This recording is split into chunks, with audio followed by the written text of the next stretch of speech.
Bien, je propose que nous commencions notre soirée. Il y a des places devant. Si certains sont durs d'oreille, ils peuvent venir devant. Il y a encore de la place. Alors on est dans une période où on parle beaucoup d'énergie un petit peu partout. Vous n'êtes pas sans savoir que la métropole a lancé son grand débat la semaine dernière sur la transition énergétique. Je salue d'ailleurs des membres de la commission du débat qui sont présents dans la salle. La région elle-même également initie sa feuille de route sur la question de la transition énergétique. Dans quelques jours se tiendra le sommet Climate Change à Nantes. Et ce soir, nous recevons Antoine Charlot. Alors, ça n'a pas été programmé par rapport à tous ces événements. C'était simplement que ça l'arrangeait dans son agenda et nous dans le nôtre. Donc, Antoine Charlot est à la fois directeur du Comité 21. Et je pense que ça serait bien qu'il en dise un petit mot parce que je ne suis pas sûr que tout le monde sache quel est l'objet du Comité 21, ni l'importance. Il est aussi membre du Césaire des Pays de la Loire. Et dans le cadre du Césaire, il a été le rapporteur d'une étude conduite sur l'impact des changements climatiques dans notre région. C'est le sujet qu'il va... cette étude, il va nous la présenter ce soir. C'est une étude qui a été approuvée en décembre ou janvier, février de cette année. La question climatique est évidemment aujourd'hui très présente dans le débat public, comme je viens de l'évoquer. Mais notre goût de la controverse nous conduit parfois à débattre davantage des responsabilités qu'à s'intéresser aux mesures à prendre pour faire face aux changements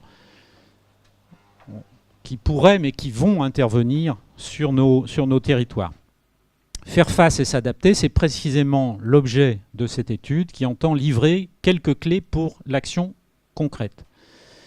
Les changements climatiques mettent en lumière les vulnérabilités du territoire et appellent à de nouvelles approches en termes de politique publique. Il est grand temps d'adapter nos services publics, nos réseaux d'énergie, d'eau, de transport et notre culture du risque. Je signale à Antoine qu'il y a quelques spécialistes du risque dans la salle, donc peut-être ils interviendront sur ce sujet qui est souvent traité au sein du Conseil. Mais pour agir efficacement, il faut dépasser le seul discours de la catastrophe annoncée, évidemment peu mobilisateur pour les populations. Si les changements climatiques mettent en évidence les vulnérabilités, ils peuvent aussi faire émerger des opportunités. C'est ce que cette étude montre. Antoine Charlot va nous présenter cette étude, les mesures qu'elle préconise. Au-delà de la seule question climatique qui n'est pas mince, c'est aussi la question de l'adaptation de nos sociétés au changement qui est posée. Et pour terminer, j'attends évidemment de son exposé qu'il nous dise de façon précise ce que devient le héron garde-bœuf, ainsi que le triton ponctué et le triton alpestre, dont il est question dans cette étude. Antoine, c'est à toi. Merci Philippe pour cette introduction. Bonjour à tous.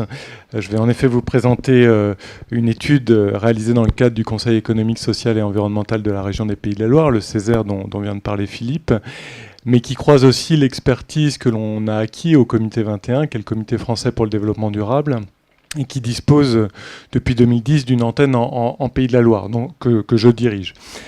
Le Comité 21, puisque tu m'invites à présenter en quelques mots cette association, est un organisme qui a été créé en 1994 au niveau national, 2 ans après le sommet de la Terre de Rio de 92, qui a officialisé la question du développement durable à l'échelle internationale et qui s'est donné pour objectif d'accompagner les acteurs du territoire dans la mise en œuvre opérationnelle du développement durable. Donc il y a la question évidemment du changement climatique, un enjeu évidemment central lorsqu'on parle de développement durable, mais c'est aussi l'enjeu de la biodiversité, l'enjeu de la cohésion sociale, de la cohésion territoriale, qui sont évidemment des enjeux que vous devez traiter régulièrement au sein du Conseil de développement.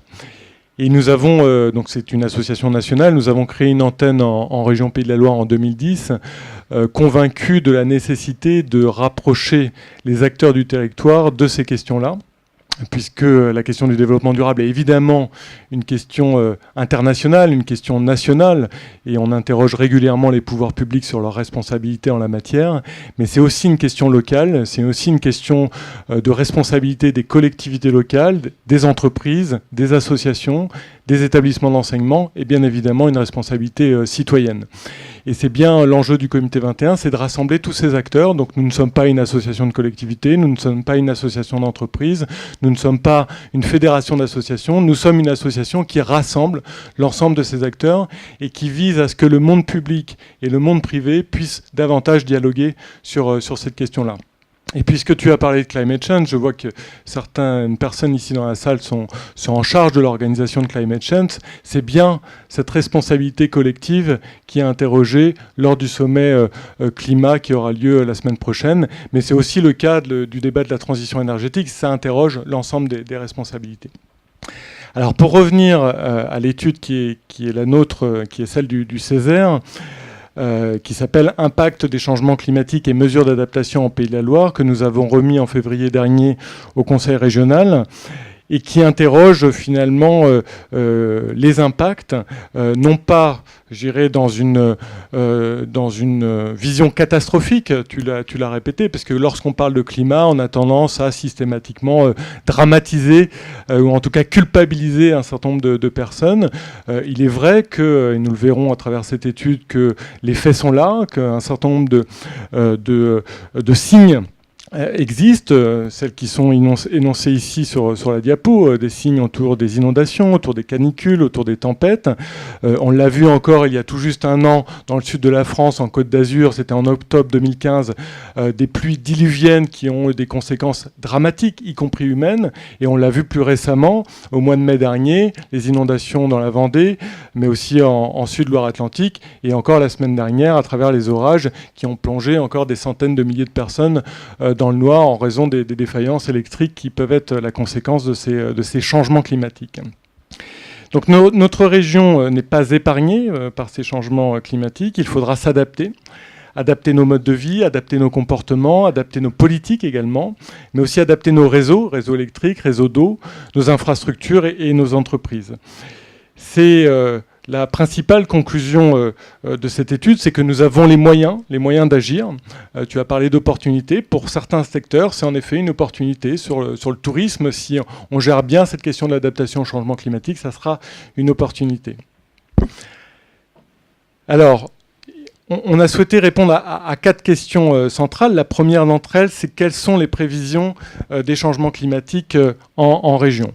En faisant rapidement un petit point à l'échelle mondiale, puisque selon les différents scénarios du GIEC, les 2500 scientifiques qui travaillent au sein du GIEC, qui est le groupe international qui travaille sur les effets du réchauffement climatique, les différents scénarios qu'ils nous proposent prévoient une élévation de la température qui est comprise par rapport à ce qu'on connaît aujourd'hui, entre 1,5 et 4,8 degrés d'ici à la fin du siècle. Une forte incertitude qui est principalement liée aux quantités de gaz à effet de serre qui seront rejetées dans les prochaines décennies dans l'atmosphère. Quoi qu'il en soit, il faut savoir qu'au rythme actuel des émissions, à savoir une augmentation de 2,2% par an supplémentaire, le seuil fatidique des 2 degrés, dont on a beaucoup parlé au moment de la COP 21, sera atteint dès 2030.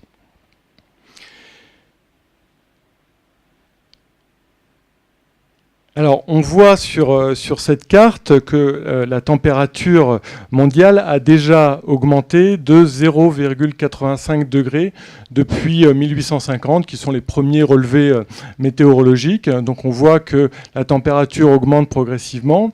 Et là, vous avez 2 scénarios du GIEC qui sont annoncés. Il y a 4 scénarios, pour être tout à fait exact. 2 sont présents sur cette carte. Un scénario du pire, qui consisterait à ne rien faire du tout et à continuer à rejeter les émissions de gaz à effet de serre telles que l'on fait aujourd'hui.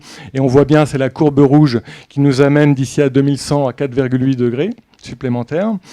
Et un scénario un peu plus optimiste qui consisterait à réduire de 10% nos émissions de gaz à effet de serre tous les 10 ans jusqu'en 2070 et qui nous permet de maintenir le réchauffement climatique autour de 1,5-1,8 degrés supplémentaires.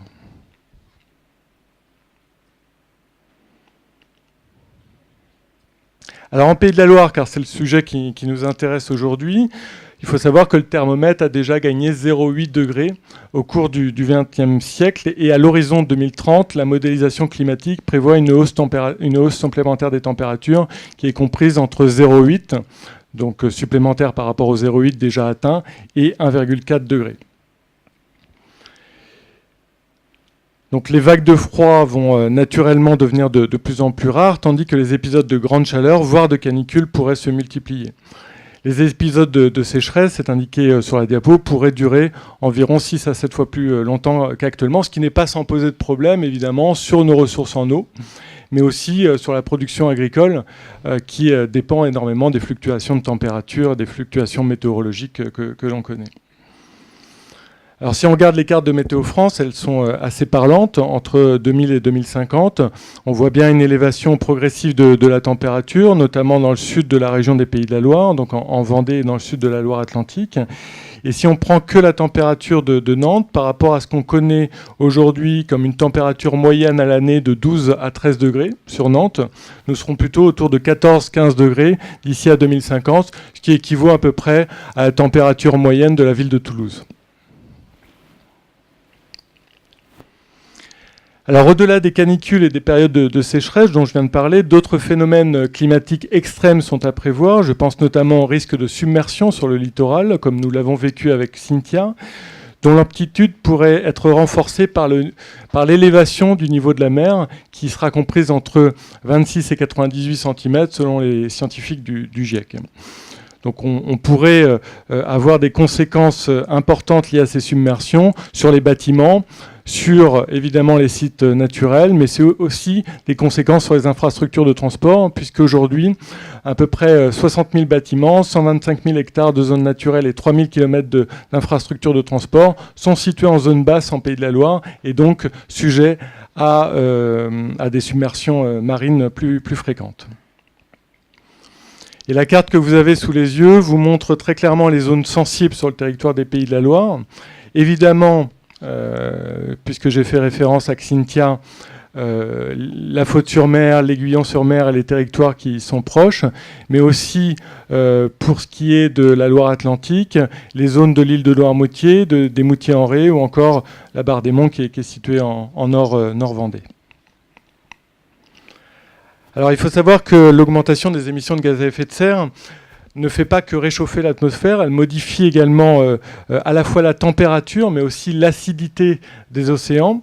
En ce qui concerne la température, entre 1971 et 2010, la température de la surface des mers au sens large, mais ça a été aussi relevé au niveau de l'océan Atlantique, a augmenté de 0,44 degrés. Alors pour résister à cette élévation de température, pour s'adapter à cette élévation de la température, on observe progressivement une migration à la fois du plancton, mais aussi des poissons vers le nord, où s'enfoncent dans des profondeurs, ce qui a pour conséquence immédiate d'avoir des déplacements de plus en plus lointains des pêcheurs pour aller pêcher, notamment le cabillaud, mais d'autres espèces de poissons que l'on connaît actuellement sur nos côtes. D'autres espèces apparaissent, comme les balistes ou les sarres, qui n'étaient pas des espèces de poissons pêchés jusqu'à présent sur les côtes atlantiques, mais qui aujourd'hui apparaissent et qui ont migré elles-mêmes de régions plus au sud. En ce qui concerne l'acidification des océans, il faut savoir que naturellement, c'est un phénomène pour ceux qui s'intéressent à la météo et puis plus globalement aux questions climatiques, naturellement les océans absorbent 25% des émissions de gaz à effet de serre. Mais vous imaginez bien que plus il y a de gaz à effet de serre dans l'atmosphère, plus l'océan va capter ces gaz à effet de serre. Et donc ça a pour conséquence d'acidifier les océans, et donc la conséquence immédiate, c'est qu'on a certains mammifères, certains mollusques qui aujourd'hui ont du mal à constituer par exemple leur coque, hein, c'est le cas des moules par exemple, en raison de l'acidité de l'océan, c'est le cas des huîtres également. Alors, en ce qui concerne la Loire, elle n'est pas épargnée aussi par ce réchauffement climatique. Ce que l'on sait aujourd'hui, c'est que même si on n'est pas certain de l'augmentation des crues, on est certain en revanche de la baisse des débits du fleuve et de ses affluents nécessairement, avec des conséquences très concrètes pour les riverains. Selon l'établissement public de la Loire, la baisse de la ressource en eau au niveau de la Loire signifiera des débits plus faibles en été, de l'ordre de moins 20% à moins 50%, et également sur les nappes phréatiques. Évidemment, le maintien d'un débit minimal est un impératif absolu, à la fois pour garantir l'accès à l'eau potable, qui est directement lié à ce débit de la Loire, mais aussi pour assurer le bon fonctionnement d'infrastructures, et je pense notamment à la centrale de Cordemais, qui se refroidit grâce à la Loire. Donc vous imaginez bien que si le débit est moindre ou si le niveau de la Loire est moindre, on aura des conséquences importantes sur Cordemais. Il faut savoir qu'à chaque canicule, et notamment en 2003, la centrale a été obligée d'importer un certain nombre de quantités de flotte pour refroidir les différents réacteurs de la centrale. On a également une conséquence sur la remontée du bouchon vaseux et la remontée du sel. L'élévation du niveau de la mer, évidemment, va se retrouver au niveau de la Loire. Et la zone d'évitage qui se situe à 30 moutes, c'est-à-dire la zone où les bateaux peuvent faire demi-tour, va de plus en plus être proche de la mer. Et donc, les bateaux ne pourront plus, à moins de désensabler et de désenvaser, on ne pourra pas faire en sorte de reculer cette zone d'évitage.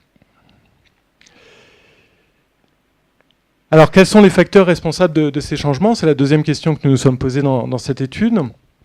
Comme je l'ai dit, le réchauffement climatique est la conséquence directe de l'augmentation des émissions de gaz à effet de serre. On l'a vu au niveau international. Il faut savoir qu'en Pays de la Loire, nous rejetons près de 33 millions de tonnes de CO2 par an. Donc, c'est un chiffre de 2012, soit 7% des émissions nationales. Des émissions qui connaissent une croissance annuelle de l'ordre de 1% par an. Donc au niveau international, on est plutôt sur une augmentation de 2,2% par an. Au niveau régional, on est plutôt sur une croissance annuelle de 1% par an depuis 1990, bien qu'on observe une tendance au ralentissement. D'ailleurs, ramené au nombre d'habitants, il faut savoir que les émissions de gaz à effet de serre ont baissé en Pays de la Loire. Mais comme nous avons en Pays de la Loire une démographie importante, évidemment, les émissions de gaz à effet de serre ont augmenté de 1% par an, mais ils ont baissé de 8% par an par rapport à 2008 lorsqu'on ramène ça au nombre d'habitants.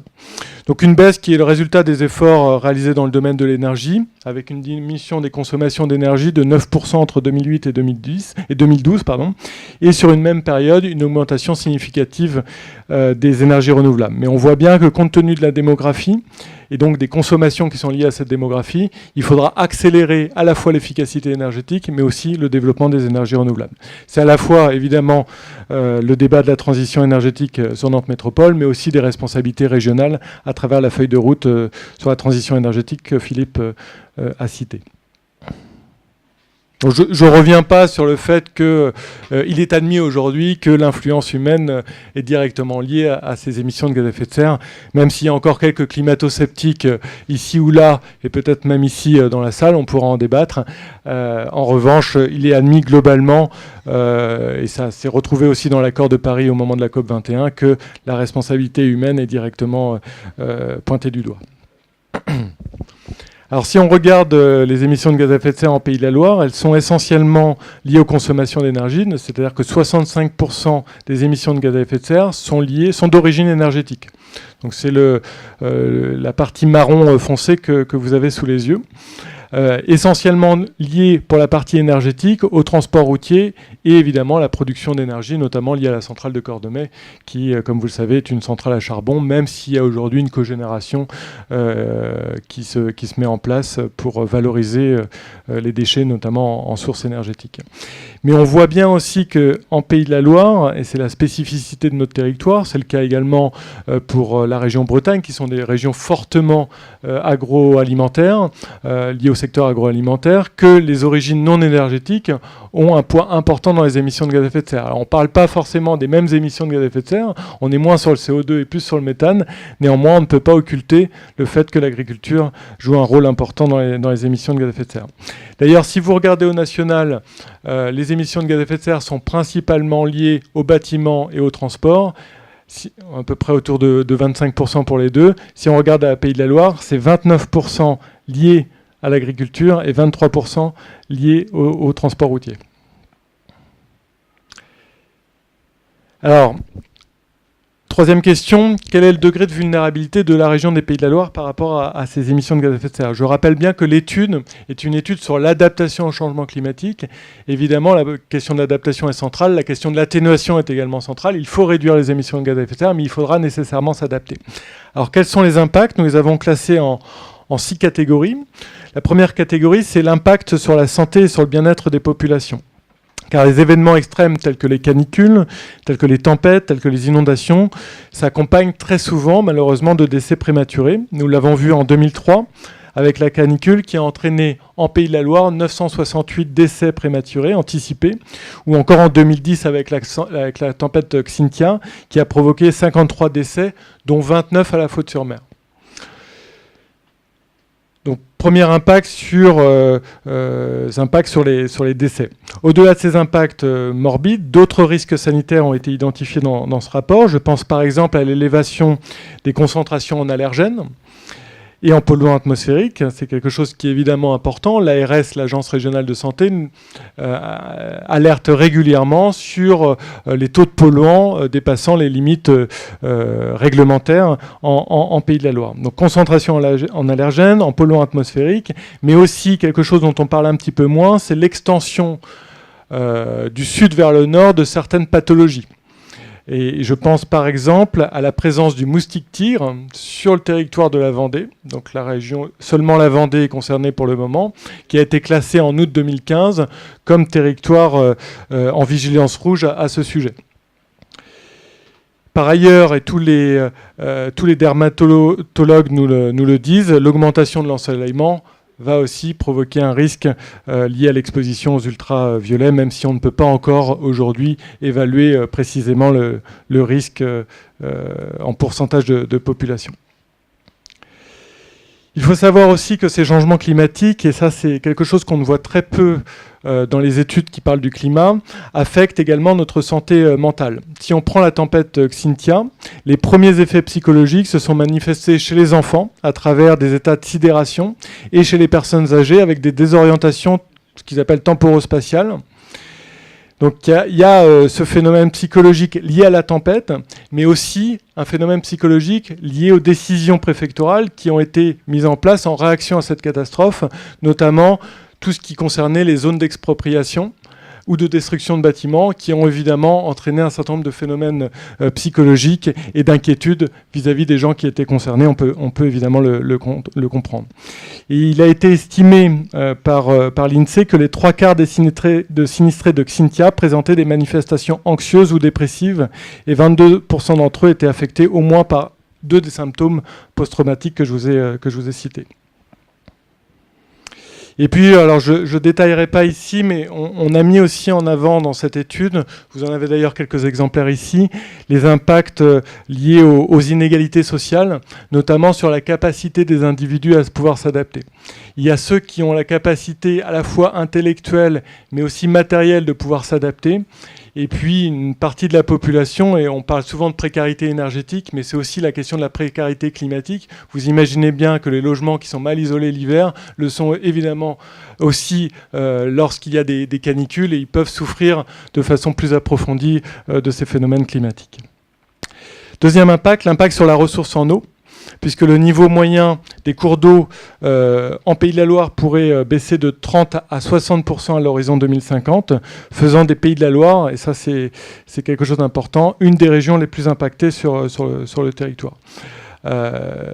Donc voilà, cette projection est d'ailleurs relativement optimiste, même si les chiffres peuvent être inquiétants, parce qu'elle ne prend pas en compte l'évolution de la population touristique.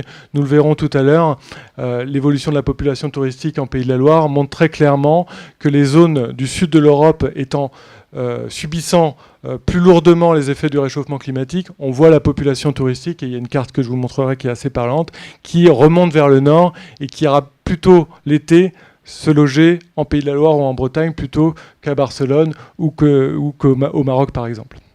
Donc forcément, cette population touristique va également avoir un impact sur les ressources en eau. Il faut également, sur la question de l'eau, avoir une réflexion sur la qualité de l'eau. La quantité de l'eau, on l'a vu à travers ces chiffres, mais aussi sur la qualité de l'eau, puisque si vous diminuez le débit, si vous diminuez le niveau de l'eau, vous augmentez forcément, et c'est un phénomène mathématique, la concentration en polluants dans cette eau. Donc on aura une dégradation de la qualité sanitaire des eaux superficielles, sachant, peut-être que vous ne le savez pas, mais que la région des Pays de la Loire est la région la plus mauvaise en termes de qualité de l'eau. Elle est passée il y a tout juste un an derrière la Bretagne. On parle souvent de la Bretagne et de l'effet de l'agriculture sur la qualité de l'eau, mais c'est aujourd'hui les Pays de la Loire qui sont la région avec le niveau de qualité de l'eau la plus faible. Et puis, évidemment, on en a parlé tout à l'heure, la question des submersions marines qui vont entraîner une salinisation des ressources en eau douce. L'impact sur les écosystèmes. Aujourd'hui, on s'aperçoit que les changements climatiques entraînent la modification des cycles végétaux, mais aussi à travers la perturbation des espèces animales. Philippe en a parlé tout à l'heure sur les différentes espèces de tritons, sur l'arrivée d'une espèce de héron sur notre territoire. Donc des conséquences sur les migrations, sur la reproduction, sur la ponte, sur l'hivernage également. Pour les espèces en déclin, il y a en effet la question, le triton ponctué, le triton alpestre, qui aujourd'hui sont en net déclin. Et puis au niveau des espèces végétales, il y a notamment le chêne sessile, qui aujourd'hui est amené à disparaître sur notre territoire. En revanche, on observe un développement important du chêne vert, qui justement trouve des conditions favorables à l'élévation des températures sur notre territoire. L'impact sur l'alimentation, évidemment, s'il y a un impact sur le métabolisme des plantes, il y a forcément un impact sur notre alimentation, avec une accélération progressive de la croissance de certains végétaux, la précocité de la floraison, l'avancée du calendrier rural sur les pratiques culturelles et agricoles. On voit aussi la diminution de certains rendements, notamment sur le blé et le maïs, on l'observe déjà, les rendements diminuent. En revanche, d'autres espèces se développent, comme le soja, qui trouve là aussi des conditions plus favorables sur ce territoire. Très clairement, aujourd'hui, y compris sur la viticulture, on voit l'INRA conseiller dans ses études les agriculteurs du Grand Ouest, Pays de la Loire et Bretagne, acheter des terrains en Sud-Angleterre pour pouvoir produire de la même façon qu'ils le font actuellement certaines espèces viticoles et notamment le muscadet qui trouverait un terrain plus favorable en Sud-Angleterre pour pouvoir maintenir une qualité équivalente à ce qu'on connaît aujourd'hui. Alors je sais, j'ai pas d'études précisément sur le gros plan, mais on observe globalement une élévation à la fois du taux de sucre et du taux d'alcool, alors qui est plutôt favorable au muscadet pour le moment, mais qui à un moment donné va être dommageable pour la production en tant que telle. Alors à côté de ça, on a essayé d'aller jusqu'au bout de la réflexion. On s'est aperçu que l'augmentation des températures avait aussi une conséquence sur les comportements alimentaires. Et notamment pendant la canicule, il y a eu des conséquences sur le chiffre d'affaires des restaurateurs qui a diminué.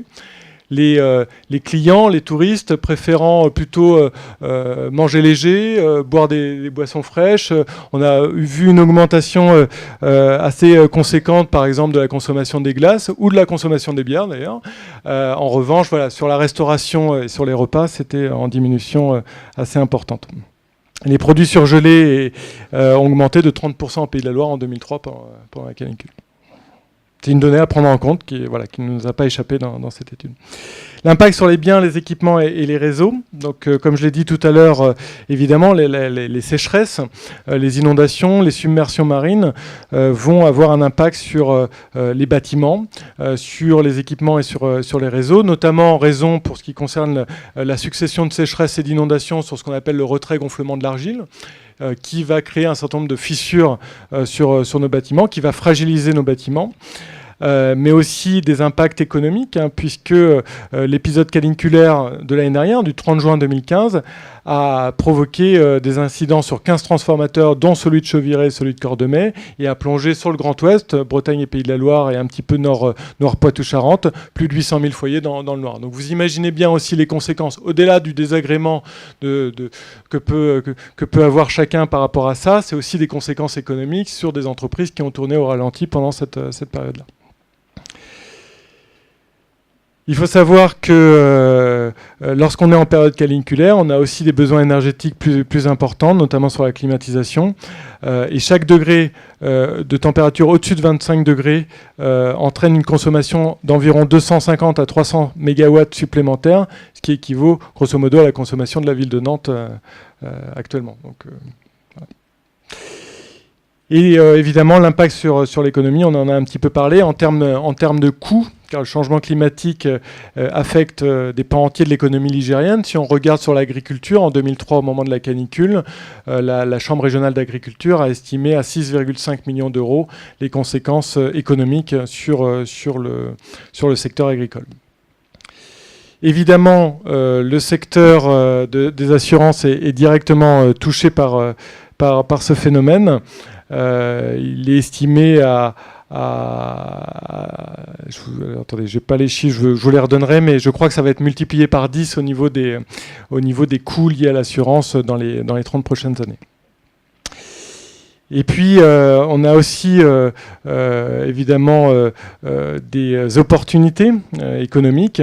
On en a parlé tout à l'heure. Il faudra évidemment accompagner les secteurs économiques qui vont subir ces changements climatiques, mais d'autres secteurs vont plutôt profiter, je dirais, de cette élévation de la température. C'est le cas du secteur du tourisme, puisque on va le voir dans la carte suivante.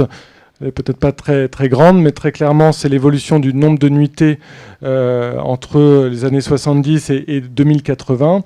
Et on voit très clairement, si on regarde le sud de l'Espagne, une diminution du nombre de nuitées au profit d'une élévation du nombre de nuitées importante en Bretagne et en Pays de la Loire. Donc c'est ce qui est indiqué en rouge et en marron très foncé. Alors, comment s'adapter? Quelles sont les mesures à prendre? C'est la question évidemment centrale de ce rapport. Je ne vais pas développer l'ensemble des mesures que nous avons listées dans le rapport. Ce que j'aimerais juste pouvoir dire en préambule, c'est que le changement climatique est certes une contrainte, mais c'est aussi l'occasion de développer un certain nombre d'expertises, un certain nombre de comportements nouveaux qui dépasse la seule question de la résistance de notre région au risque climatique. Il faudra résister, mais on peut aussi innover et trouver de nouvelles voies d'adaptation. Alors la première mesure que nous avons listée dans ce rapport, c'est la question de la sensibilisation des Ligériens au risque climatique. On le voit encore très souvent, et d'ailleurs quand je prenais l'exemple de la Côte d'Azur en octobre 2015, on a vu qu'un certain nombre de personnes n'étaient pas suffisamment sensibilisées au risque climatique, et la première réaction qu'ils ont eue, c'est d'aller voir leur voiture en sous-sol pour savoir si elles étaient inondées ou pas, et se sont fait piéger complètement par cette inondation. Donc évidemment, loin de moi de leur jeter la pierre, néanmoins, il y a un certain nombre de vecteurs d'éducation et de sensibilisation qu'il convient de mettre en place. Et si le GIEC publie régulièrement des rapports très complets sur le changement climatique, il reste à l'échelle internationale, il reste très lointain finalement de la préoccupation des citoyens, et il nous est apparu au Césaire comme une évidence de pouvoir créer des outils de communication plus adaptés aux territoires sur lesquels on réside. C'est une étude régionale, mais qui n'a pas une vocation pédagogique. Néanmoins, on a fait un appel à la fois à la région et aussi à l'ensemble des collectivités qui composent cette région pour, dès à présent, définir une cartographie des risques très précise et que tout à chacun soit à même de pouvoir se saisir de ces risques climatiques avec des campagnes de sensibilisation et de mobilisation. Je ne sais pas ce que la région en fera, mais nous avons trouvé utile d'utiliser les moyens de communication de la région et notamment les lignes de transport ferroviaire pour communiquer plus largement sur cette question-là auprès des Ligériens. Évidemment, la question de la sensibilisation des plus jeunes à travers les établissements scolaires, à travers évidemment les écoles du territoire que Nantes Métropole gère, mais aussi au niveau des lycées pour ce qui est de la responsabilité du conseil régional. Évidemment, la simple sensibilisation ne suffit pas. Il est également urgent de renforcer les dispositifs de surveillance et d'alerte auprès des citoyens. C'est quelque chose qui nous a apparu important, notamment en regardant Xynthia. On s'est aperçu qu'un certain nombre de difficultés à la fois d'alerte, mais aussi derrière d'organisation des secours est apparu au moment de cette submersion marine. La deuxième mesure que nous avons souhaité mettre en avant est celui des politiques d'aménagement et d'urbanisme, car s'adapter au changement climatique nécessite en effet une réflexion sur les formes d'organisation territoriale. Je pense notamment à la lutte contre l'imperméabilisation des sols, qui en effet finalement favorise le risque climatique, et notamment en raison du fait que les eaux ne peuvent pas s'écouler dans le sol, elles ruissellent, et ça accentue parfois le risque lié aux inondations. Donc c'est le cas pour l'imperméabilisation du sol, mais c'est le cas aussi du maintien des barrières naturelles, du maintien des dunes, évidemment, sur notre territoire pour lutter contre les submersions marines, le maintien des haies, des bois, des talus. On le verra avec l'agroforesterie, c'est un sujet que l'on a traité évidemment dans cette étude. La question de l'aménagement, de l'urbanisme et de la construction nous a aussi amené à travailler sur le type de bâtiment, et notamment de s'inspirer des références bioclimatiques, les bâtiments bioclimatiques étant des bâtiments qui s'inspirent de la nature pour à la fois réduire nos consommations, mais aussi s'adapter au changement climatique, avec donc des matériaux plus résistants aux aléas climatiques. Nous avons un certain nombre de laboratoires de recherche, je pense à l'école centrale, mais aussi un certain nombre de technocampus qui travaillent sur cette question des matériaux, très souvent pour réduire les consommations énergétiques du matériau en question, et très peu sur l'adaptation climatique de ces matériaux. Si on regarde le nord de l'Europe et notamment les Pays-Bas, ce sont des questions qu'ils traitent depuis très longtemps, notamment sur les maisons pilotis, etc., qui sont des sujets que l'on devra nécessairement travailler sur notre région. Le troisième point marquant de ce rapport concerne la question de la prévention et de la maintenance des réseaux, à la fois des réseaux énergétiques, des réseaux de transport, des réseaux de communication et de gestion des eaux. Il s'agit à la fois de sécuriser et de renforcer la robustesse des équipements, tout simplement parfois à travers l'enfouissement des réseaux électriques. Aujourd'hui, s'il y a des coupures d'électricité, alors sauf quand c'est directement la centrale qui est atteinte, néanmoins, il y a un certain nombre de fils électriques qui ne sont pas encore enfouis et qui, du coup, subissent directement les aléas climatiques. C'est le cas pour les réseaux électriques, de gaz, de communication. Donc il faut vraiment travailler dessus, mais c'est aussi la question de la remise en service des réseaux défaillants. On voit bien, ça met toujours beaucoup de temps lorsqu'il y a, on l'a vu encore la semaine dernière, c'était sur Pays de la Loire, c'était 115 000 personnes plongées dans le noir en raison des orages. On voit bien que ça met encore du temps pour remettre ces réseaux en service. Donc ce que l'on propose à la région à travers cette étude, c'est d'utiliser finalement les smart grids, ce qu'on appelle les réseaux intelligents, pour faciliter la remise en service de ces réseaux électriques ou de ces réseaux de flux au sens large, avec des techniques d'autocicatrisation, qui sont des techniques assez connues, notamment en Amérique du Sud, qui consistent à avoir des capteurs très précis sur le réseau pour voir où est-ce que ça a été coupé, à quel endroit, et est-ce que finalement le réseau peut se cicatriser par lui-même. C'est ce qu'on appelle les smart grids, on pourra y revenir si vous avez des questions spécifiques là-dessus. Le quatrième point sur lequel nous avons mis l'accent, c'est évidemment la question des écosystèmes. Si on prend par exemple les îlots de chaleur, notamment liés aux canicules, il faut savoir qu'en milieu urbain, évidemment, le bitume capte énormément la chaleur et la restitue en temps réel et la nuit. Ce qui fait que lorsqu'on a des canicules, on a une température la nuit qui est extrêmement élevée, alors qu'en milieu rural, avec la végétation, on a finalement un refroidissement qui se fait naturellement. Donc il faut lutter contre ces îlots de chaleur, et le meilleur moyen de lutter contre ces îlots de chaleur, c'est de faire revenir la nature en milieu urbain, pour des raisons esthétiques, mais aussi pour des raisons d'adaptation au changement climatique. Donc on a évidemment traité cette question-là. Ça fait référence aussi aux toitures végétalisées, ça fait référence à la végétalisation des murs.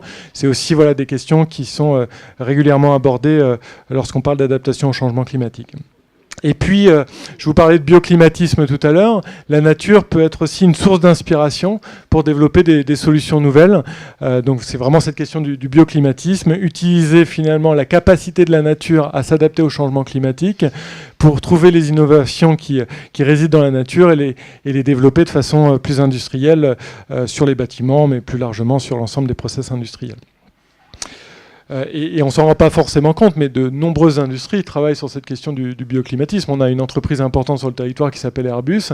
Airbus, régulièrement, fait travailler ses chercheurs sur la meilleure façon de faire voler les avions à moindre coût, et donc utilise souvent des études très précises sur le vol de certaines espèces d'oiseaux, par exemple. La question de la résilience des exploitations agricoles, notamment en proposant à la région un programme régional de préservation, d'entretien et de plantation des haies bocagères, j'en ai parlé tout à l'heure, donc de maintenir les haies bocagères pour protéger à la fois les espèces végétales qui sont produites sur ces terrains, mais aussi les espèces animales, bien évidemment. C'est ce qu'on appelle, grosso modo, la question de l'agroforesterie. Le 6e point que l'on a traité, c'est la filière du tourisme. En développant de nouvelles offres touristiques pour tirer parti des opportunités fournies par le changement climatique. Il y a à la fois la question, évidemment, de l'adaptation des touristes en centre urbain compte tenu des îlots de chaleur, etc. Mais il y a aussi des opportunités à la fois sur le tourisme intersaison, puisque nous aurons des saisons plus favorables en termes de température, et on le voit bien avec des hivers de moins en moins rigoureux, de plus en plus doux. Donc c'est aussi une opportunité pour la filière du tourisme de pouvoir développer un accueil touristique spécifique sur ces périodes-là. Alors c'est pas trop le cas de Nantes Métropole, qui dispose d'une activité touristique tout au long de l'année, même si elle est plus développée l'été. Mais en revanche, sur d'autres parties du territoire, c'est quelque chose d'important. Donc tourisme intersaison et tourisme rural aussi, qui va bénéficier d'un climat un peu plus tempéré parce que moins d'îlots de chaleur, par exemple. L'évolution et l'adaptation du secteur économique, elles sont évidemment en premier rang pour supporter les risques climatiques. Elles ont à trouver des réponses à ce défi-là pour leurs bâtiments, pour leurs ressources humaines. On n'a pas parlé des ressources humaines jusqu'à présent, mais on a progressivement observé ce qu'on appelle un chômage intempérie, qui est tout simplement des gens, notamment dans le bâtiment, qui ne peuvent plus travailler à certaines périodes de l'année en raison de changements climatiques importants, et c'est notamment le cas pour les canicules. Donc une adaptation évidemment de ces métiers-là à ces conditions climatiques qui aujourd'hui sont connues. Évolution des métiers, évolution des compétences, bien évidemment, par rapport à ces sujets. Il est clair qu'on a interrogé la Chambre consulaire et d'industrie sur ce sujet-là, puisque vous savez sûrement que la CCI travaille sur la TRIA, la troisième révolution industrielle et agricole, qui consiste à amener le secteur économique à réduire ses consommations d'énergie et globalement à réduire son impact sur le climat. Néanmoins, là encore, la question de l'adaptation climatique n'est pas suffisamment traitée. C'est-à-dire qu'on veut réduire, et c'est tout à fait sain de réduire nos émissions, mais comme je l'ai dit tout à l'heure, il faudra aussi s'adapter, il faut que notre secteur économique s'adapte à ce sujet.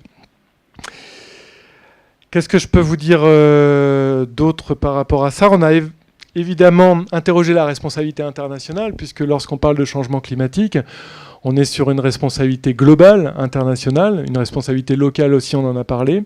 Et il est du devoir de la région, il nous a semblé important, mais c'est aussi le cas d'une collectivité comme Nantes Métropole, d'intégrer cette question climatique dans ses actions de coopération décentralisée.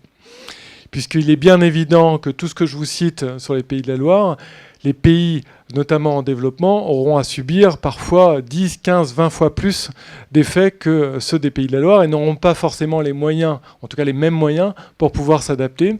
Il y a évidemment la question des réfugiés climatiques. On le voit, un certain nombre de populations qui ne peuvent plus vivre sur son territoire et qui va migrer en Europe. Donc quelle est la responsabilité à la fois individuelle et collective par rapport à ces migrants climatiques ? C'est une question qui est évidemment posée dans ce rapport sans forcément apporter beaucoup d'autres réponses que d'intégrer cette question du climat dans les actions de coopération internationale. Je m'arrêterai là-dessus. Il y a évidemment beaucoup d'autres sujets, mais le rapport est assez complet. On peut revenir sur certains points. Voilà, j'en ai détaillé quelques éléments. Ça peut paraître catastrophique, c'est pas le ton du rapport, mais c'est vrai qu'on expose les chiffres les uns après les autres, ça peut paraître un petit peu lourd. Voilà, j'espère ne pas vous avoir fait fuir par rapport à tout ça. Merci. Bien, merci Antoine, on peut l'applaudir.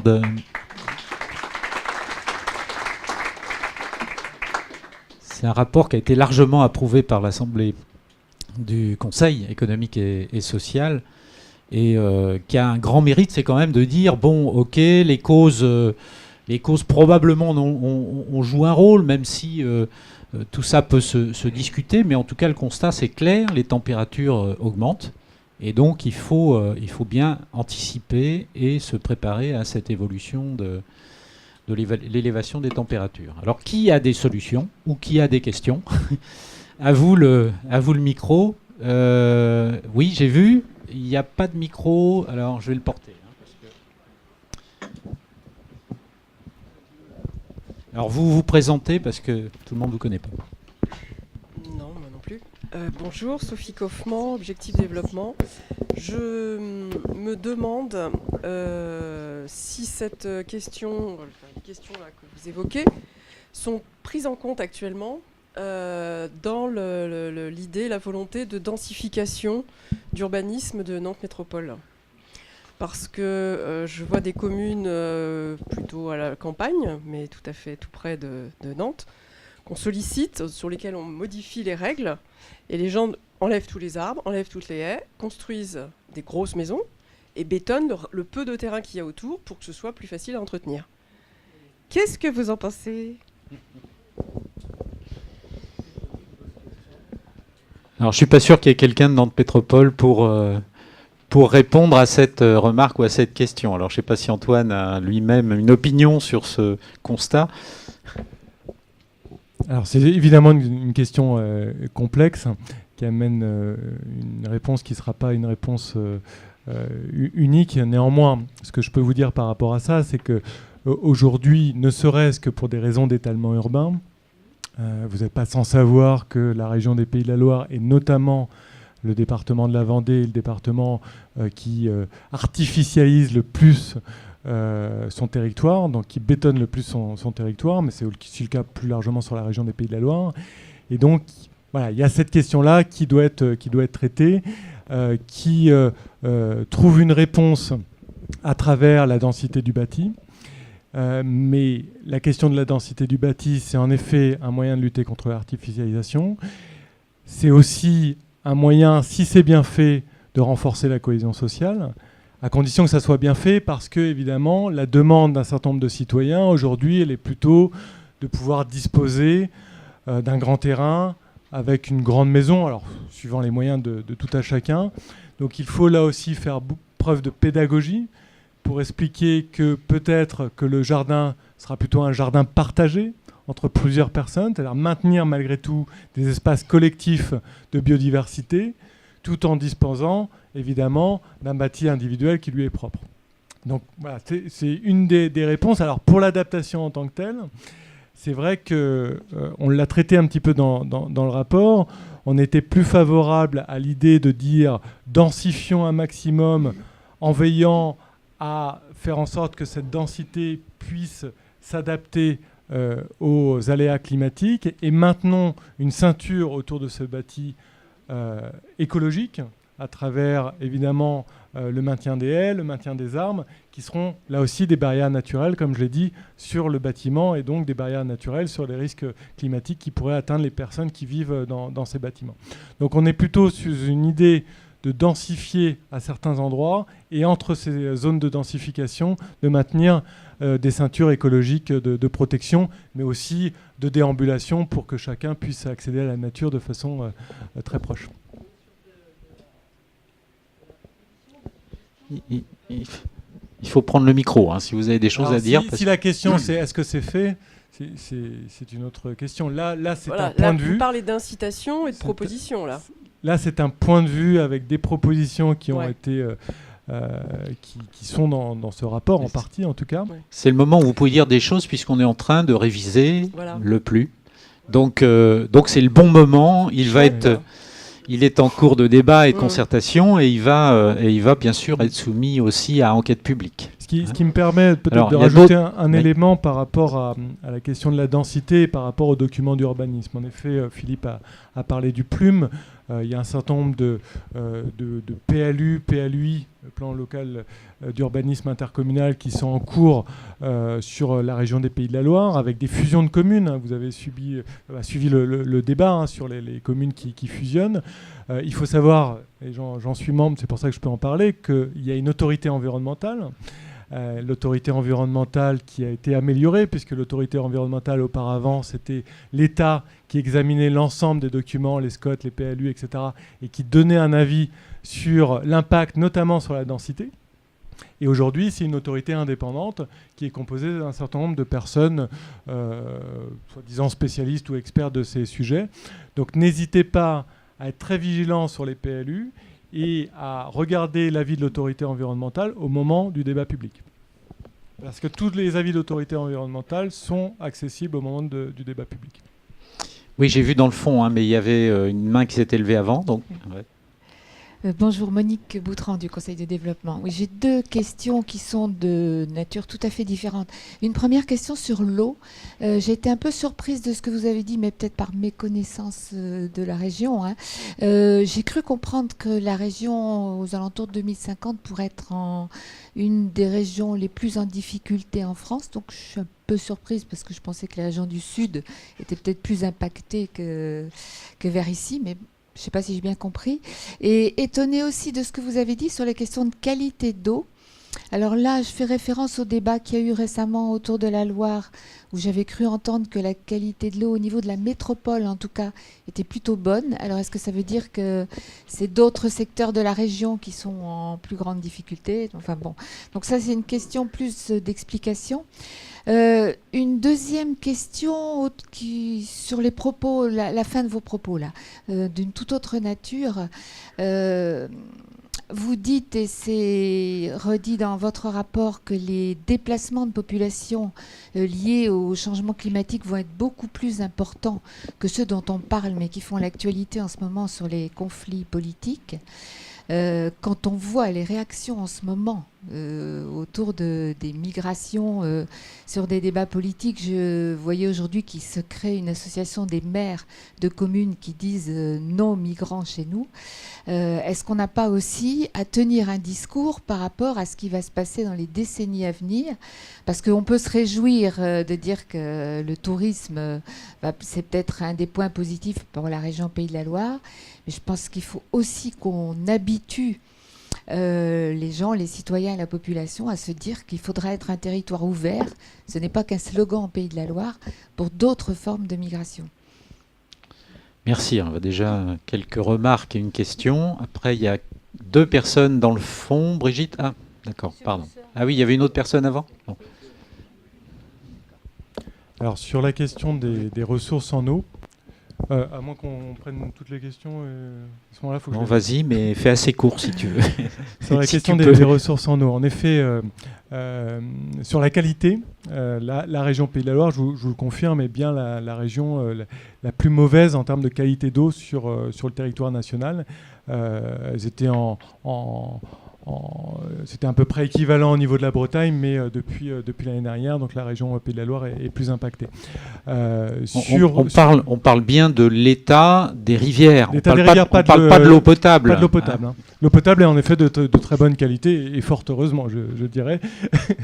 Néanmoins, sur la qualité des rivières et des cours d'eau, on est en effet très, très mauvais, avec une présence de l'atrazine notamment, qui est un polluant persistant, c'est-à-dire que c'est une molécule qui a été interdite depuis les années 70 et qui se retrouve encore dans nos cours d'eau aujourd'hui. Sur le débit, donc on a en effet une estimation qui est une diminution des débits entre 30 et 60%, et qui sera en effet... alors j'ai pas la certitude, en effet, il faudrait que je vous redise ça plus précisément, que ça sera la région la plus impactée, mais on sera en effet une région fortement impactée par rapport à ça. Je pourrais revenir plus précisément vers vous si vous me laissez vos coordonnées, parce que je n'ai pas l'élément dans l'étude. Sur les flux migratoires, alors il faut savoir que, là j'ai les chiffres sous les yeux, donc entre 2008 et 2014, selon l'ONU, donc il y a 25 millions de personnes qui ont été déplacées chaque année, donc entre 2008 et 2014, pour cause de catastrophes naturelles. Et en Syrie, l'année dernière, ce sont près d'1 million de personnes qui ont été déplacées en raison, non pas du conflit, mais de l'insécurité alimentaire. Alors, c'est forcément lié à un moment donné, mais c'est aussi voilà, des données qui doivent être prises en compte. Et si on a une projection, à 2050, le nombre de réfugiés climatiques, selon le Haut Commissariat aux réfugiés, sera compris entre 200 et 250 millions d'individus. Je ne donnerai pas plus de chiffres. Après, voilà, comment on les accueille, dans quelles conditions, ça, ce sont d'autres sujets qui devront être discutés. Jean-Marie Pousseur. Jean-Marie Pousseur, conseiller de développement. Je suis frappé, comme beaucoup ici sans doute, et vous-même l'avez ressenti, sur la complexité et surtout, c'est la totalité de la vie économique, sociale, de la santé humaine qui est impactée. Et donc le problème du poids relatif des différents impacts et des mesures à prendre est important. Alors une première question, j'ai été sensibilisé à la question en m'occupant d'Habitat pendant 6 ans. Est-ce que, et Dieu sait si les habitants des HLM, des bâtis anciens, qu'il est difficile d'adapter au changement climatique, mais qu'il faut faire bien sûr, est-ce que dans les coûts, vous avez calculé le bénéfice que représente, y compris pour les populations vulnérables, le baisse des coûts de chauffage? C'était une question extrêmement sensible. Deuxième question, parmi toutes les mesures que vous proposez, est-ce que votre commission, votre groupe de travail a cherché à déterminer les mesures prioritaires?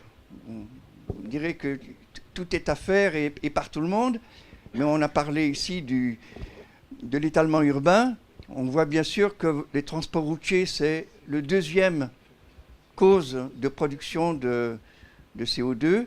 Est-ce que ça fait partie des priorités et est-ce que ces priorités sont affirmées par votre groupe? Merci. On va prendre les deux questions dans le fond parce que comme ça permettra de traiter plusieurs questions en même temps.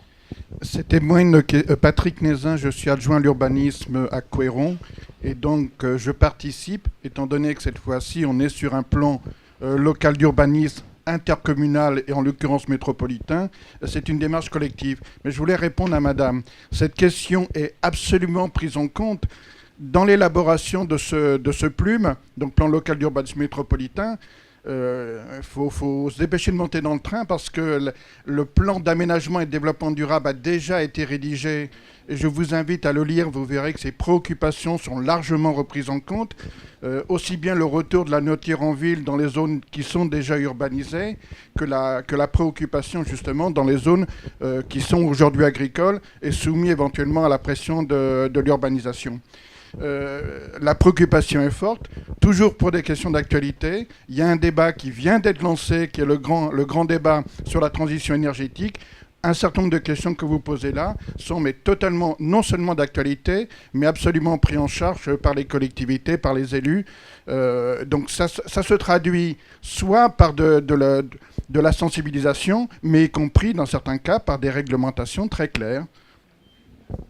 Merci pour ces précisions. Alors, il y a une autre question dans le fond, et puis après, Antoine va répondre. Oui, Thierry, Conseil de développement. Effectivement, tous les climato-sceptiques, on les... Ne cache pas l'antenne qui est en bas du micro. Je ne touche à rien. Les climato-sceptiques, on les entend beaucoup moins. Par contre, il y a une nouvelle population, j'appellerais les fatalistes, qui disent pourquoi pas le changement climat dans le coin et on s'adaptera. Il y aura, comme tu l'as dit Antoine, il y aura quand même des avantages avec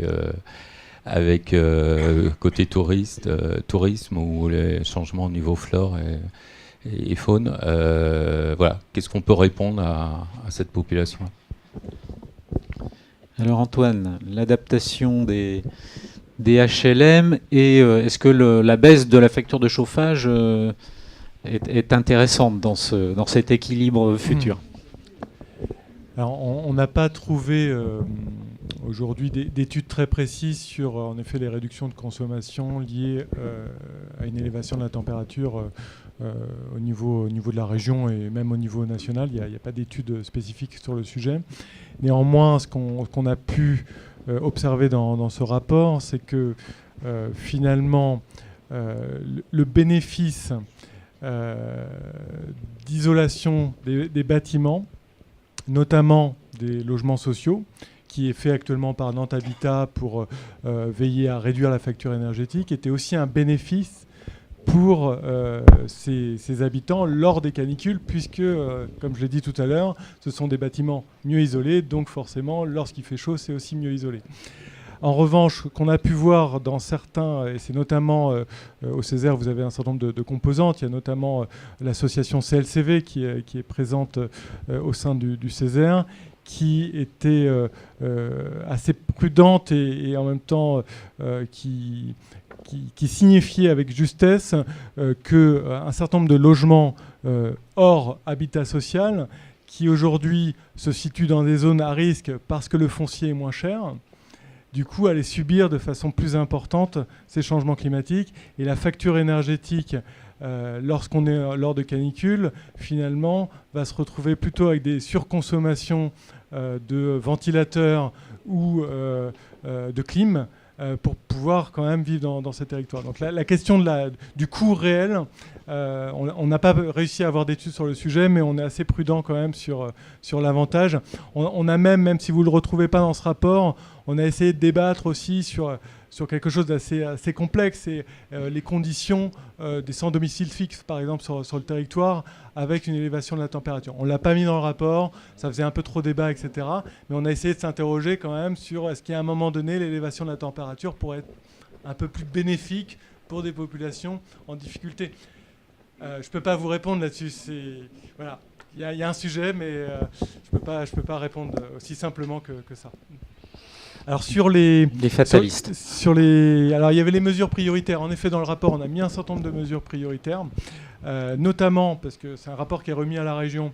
Donc très clairement, on les a interrogés sur le futur schéma régional d'aménagement, de développement durable et d'égalité des territoires, le fameux SRADET, qui est une sorte de plume ou de SCOT à l'échelle régionale, qui va fixer les grandes orientations régionales pour les 10 ans qui viennent.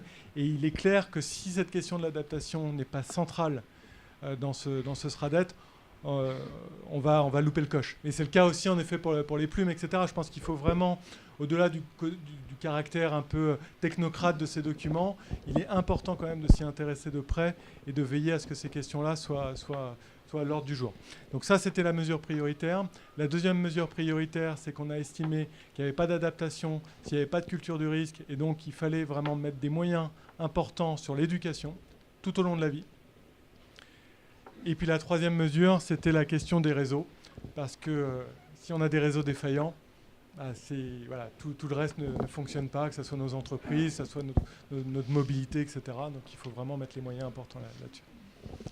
Et sur le fatalisme, oui, en effet, c'est un courant que certains d'entre nous connaissent bien ici. Donc on a de moins en moins de sceptiques, mais on a de plus en plus de gens qui finalement ne veulent pas bouger parce que c'est comme ça, et ça sera comme ça, et l'être humain a toujours su s'adapter. L'être humain s'est adapté évidemment à des modifications importantes, à la fois de technologiques, etc. Colle bien le micro. Néanmoins, ce que l'on sait, c'est que les changements climatiques, il y en a eu par le passé, il y a des centaines de milliers d'années. Ça s'est fait aussi sur des centaines de siècles. Là, en un siècle, vous voyez bien, les températures ont augmenté quand même de façon importante. Voilà. Est-ce qu'on sera en capacité réellement de s'adapter ? C'est la question. Après, on peut faire le débat sur la prévention, la précaution, etc. Voilà, c'est la question qui est posée. Est-ce qu'on sera en mesure de s'adapter ? Nous, on pense que oui, mais à condition de mettre les moyens à la fois sur l'atténuation, parce qu'il n'y a pas de bonne adaptation si on n'est pas capable d'atténuer nos émissions de gaz à effet de serre, mais aussi en termes d'adaptation par rapport à tout ce que je vous ai présenté. Madame. Moi, je reviens un petit peu à ce que vous venez de dire, en fait. Excusez-moi, je me présente, je m'appelle Rachel Davis, de la société Sterglass. Je je voulais savoir, en fait, vous avez présenté donc votre rapport au Pays de la Loire en assemblée. Et là, vous en êtes où, en fait, quel est le programme pour mettre en place un certain nombre de mesures au sein de la région ? Alors, c'est comme le conseil de développement. C'est-à-dire qu'on est là pour éclairer, pour étudier, pour remettre un certain nombre de rapports. Évidemment, la décision politique n'est pas de notre ressort. C'est un premier élément de réponse. Le deuxième élément de réponse que je peux vous apporter, évidemment, je ne suis pas dans la tête à la fois du président de région et des vice-présidents. Néanmoins, si je retiens quelque chose du discours du président Retailleau lors du lancement de la feuille de route de transition énergétique il y a 2 semaines maintenant, il a commencé par parler de Xintia, par parler du risque climatique, par parler de la capacité à s'adapter à ces phénomènes climatiques que l'on ne peut pas toujours maîtriser, mais en tout cas d'être vigilant à ces phénomènes, avant même de parler de feuille de route de transition énergétique. Et il nous a fait témoigner, j'ai pu témoigner au moment en plénière, même en introduction, sur ce document, avec la volonté aujourd'hui des élus affichés, notamment du vice-président Laurent Géraud, de pouvoir éclairer au maximum les politiques sur ces questions-là. Donc on voit bien que, y compris dans une grande administration qu'est la région, et je pense que c'est la même chose dans les collectivités, dans les intercommunalités, il y a besoin de s'emparer du sujet, de s'appuyer sur la connaissance scientifique pour ensuite que ça se décline en quelque sorte dans les décisions politiques. Donc la pédagogie dont je parlais tout à l'heure, elle est vraie pour les citoyens, mais elle est aussi vraie, voire encore plus vraie pour les politiques. Merci. Est-ce qu'il y a encore une... Oui, Yves. Yves Lenné, Conseil du développement. J'ai bien noté que dans le diagramme qui est ici, que les transports routiers et le résidentiel sont très importants dans l'effet de serre. Et je ne sais pas ce qu'on fait entrer dans les transports routiers. Si les déplacements urbains en font partie, si transporter quelqu'un de son lieu de travail à un autre en est, mais c'est certainement important. Alors, je n'attaquerai pas la région, puisqu'aussi bien on s'aperçoit que le président en est conscient, semble-t-il, puisqu'il s'est rendu compte que tous ces bouchons, tous ces déviations et autres désorganisations des déplacements nécessitaient à terme, au niveau de la région, il parle au niveau de la région, pas au niveau de Nantes Métropole, un nouveau franchissement. Le mot a été dit, franchissement. Il est évident que la question au niveau de la région ne se pose pas de la même façon au niveau de Nantes Métropole. Et Nantes Métropole a vu se créer de toutes pièces au cours des 2 dernières décennies une ville dans la ville qui s'appelle l'île de Nantes. Enfin, c'est pas encore une grande ville, mais ça va pas tarder. Et la question des franchissements, nous l'avons posée depuis longtemps, depuis une dizaine d'années, à tel point que Madame le maire s'est engagée à faire un débat qu'elle a appelé la Loire, enfin, grand débat sur la Loire, où les franchissements devaient avoir une importance. Et finalement, on s'aperçoit que la prime aux bouchons, la prime aux déviations et autres, et continue à être, puisqu'il n'y a, dans les 30 engagements qui ont été faits, qu'un seul, qui d'ailleurs existait avant, c'est l'élargissement du pont Anne de Bretagne. Alors ma question, c'est jusqu'à quand, c'est pas vraiment la région que la pose, mais à notre métropole, bien sûr, jusqu'à quand va-t-on souffrir de ne pas accorder une attention suffisante au déplacement des gens à l'intérieur de la métropole. Alors, Antoine, je ne sais pas si tu peux répondre à cette question, mais... Ouais.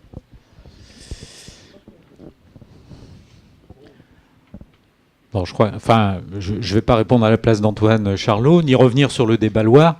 Je crois qu'il y a deux questions derrière. Enfin, cette question de franchissement, il y a les franchissements intra-périphériques et il y a la question éventuelle d'un franchissement hors périphérique. J'ai cru comprendre que le président de la région avait demandé à ce qu'on remette sur le chantier, si je puis dire, une étude concernant un franchissement hors périphérique, à l'extérieur du périphérique. Donc à suivre, et tout ça dans le cadre d'une renégociation du contrat de plan, puisqu'il a demandé également à ce qu'il y ait des avenants au contrat de plan. Enfin, pas des avenants, parce qu'il n'est pas signé encore, mais qu'on travaille, qu'on remette un peu en chantier le contrat de plan. Alain. Alain Le Hénaf, Conseil de développement. Vous avez employé à la fin de l'exposé le terme de GPEC. Bon, je trouve que c'est intéressant d'avoir cette notion-là, et je voulais savoir quelles étaient dans votre rapport les évolutions positives et négatives, c'est-à-dire quels sont les métiers qui vont augmenter et quels sont les métiers qui vont diminuer. Puis je vais faire une trace d'humour à la fin. Est-ce qu'on envisage la formation de chameliers ici en Pays de la Loire pour l'avenir ?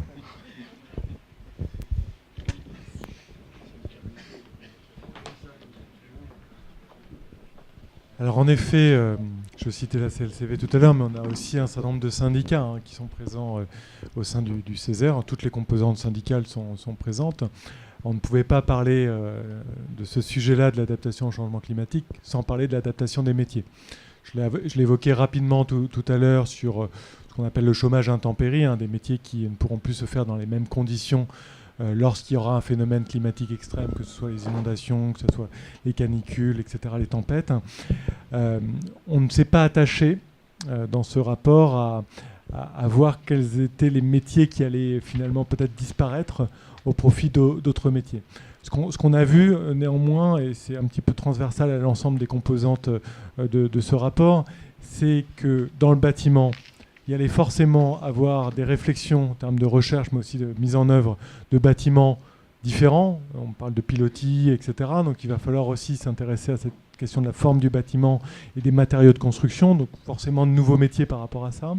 Sur la santé, évidemment, et l'ARS le voit déjà, ils sont obligés de faire venir des spécialistes de maladies tropicales pour pouvoir bien examiner quelles seraient les conséquences d'un moustique tigre qui viendrait coloniser l'ensemble du territoire et pas seulement la Vendée. Quelles conséquences, comment on lutte contre ça, comment on prévient, comment on fait de la prévention par rapport à ces maladies-là vis-à-vis du public, en fonction de l'âge aussi, parce qu'il y a évidemment des conséquences qui peuvent être plus dramatiques à partir d'un certain âge. Donc on n'a pas listé l'ensemble des métiers, mais c'est une bonne proposition. C'était peut-être pas une proposition, mais je le prends comme une proposition. Ça pourrait être une bonne continuité de ce rapport et de voir métier par métier, ou en tout cas grand secteur économique par secteur économique, quels seraient les nouveaux métiers qui mériteraient d'être créés et quels seraient ceux dont il faudrait accompagner la fin de vie. C'est-à-dire que je ne parle pas de disparition nette d'emplois, je parle d'emplois qui vont devoir muter, mais c'est aussi le cas sur la transition énergétique. Il y a à un moment donné des emplois qui vont être amenés à disparaître au profit de nouveaux métiers. On le voit, et on le voit déjà autour du bassin de Saint-Nazaire, autour de STX, autour d'Alstom, etc., sur la métallurgie, où peut-être que jusqu'à présent, on construit plutôt des bateaux, et demain, on construira d'autres formes de bateaux ou des éoliennes avec un savoir-faire qui est relativement proche. Donc ce débat est évidemment complexe, il ne se discute pas comme ça en une minute, mais si on accompagne bien un certain nombre de métiers, je pense qu'on évitera peut-être la disparition d'autres. Laurent Comeniot, en charge du pôle climat de Nantes Métropole. Donc évidemment, cette étude nous intéresse beaucoup. Ça fait plusieurs années qu'on a des réflexions en interne sur ce volet adaptation au changement climatique. Ça fait même presque 7-8 ans que chaque fois qu'on a un intervenant du GIEC qu'Antoine a cité tout à l'heure qui vient à Nantes, on lui pose la question, on lui dit mais et nous sur ce territoire, qu'est-ce que vous pouvez nous dire là-dessus ? Pendant de longues années, la réponse des Hervé Letreux et d'autres qui venaient nous dire ah, c'est embêtant parce que vous êtes pile à l'endroit où finalement on ne sait pas en France, vous êtes vraiment dans la zone d'incertitude. Donc ça rendait quand même compliqué un début d'action publique en la matière.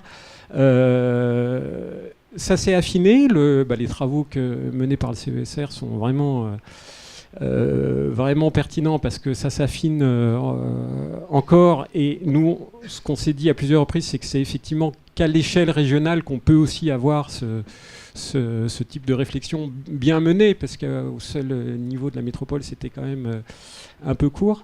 Donc, aujourd'hui, on n'a pas avancé publiquement sur ces questions d'adaptation, aussi pour une raison de, je pense, on peut le dire, de posture politique, qui était de dire on ne renonce pas à ce défi du changement climatique. Certes, on va se le prendre en partie en pleine face, mais ça s'est affiné là aussi ces dernières années. Au début, la posture, c'était de dire on vise la réduction des émissions avant tout, comme beaucoup d'autres collectivités qui ont cette posture-là. Pour autant, la connaissance, elle n'est pas encore suffisamment éclairée, c'est le terme pris par Antoine, toujours pour pouvoir prendre vraiment des mesures solides et fortes en connaissance de cause. Ce qui nous fait dire qu'à ce stade, et je trouve que peut-être Antoine, tu n'as pas insisté assez là-dessus, c'est qu'il y a un certain nombre de mesures d'adaptation qui peuvent être prises quand même globalement sans regret. Ou disons, un certain nombre de mesures qui étaient prises pour d'autres raisons que la question de l'adaptation au changement climatique, et pour lesquels l'argumentaire de l'adaptation devient un argument de plus. Alors tu les as cités directement, la question des îlots de chaleur, de l'imperméabilisation des sols, et ça effectivement ça vient renforcer ces mesures, ou bien ce qui a été évoqué sur le plume tout à l'heure, effectivement sur la place de la nature en ville ou en périurbain, et ça ce sont des éléments forts qui viennent renforcer ces questions-là. Tu as parlé de la culture du risque, alors là il y a... Nous, on compte quand même miser sur des choses qui sont faites depuis plusieurs années sur ce territoire, avec notamment un plan de prévention des risques et inondations qui existe quand même depuis 5-6 ans au moins, avec une culture du risque qui est développée auprès des 24 communes, avec chacun un référent sur ces questions-là, des actions, y compris en milieu scolaire, qui ont lieu sur ces sujets-là. Donc c'est vrai qu'entre les questions de risque et d'inondation et les questions d'adaptation au changement climatique, on sait qu'il y a quand même des passerelles assez fortes. Merci pour cette précision, oui.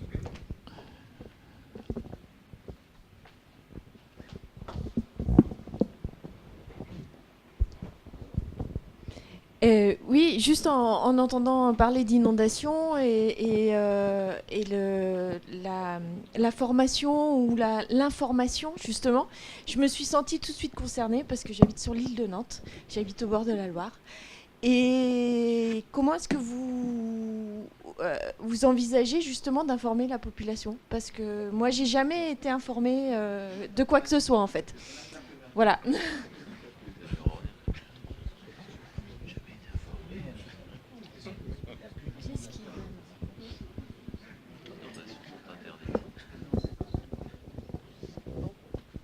Il n'y a pas de réponse, alors.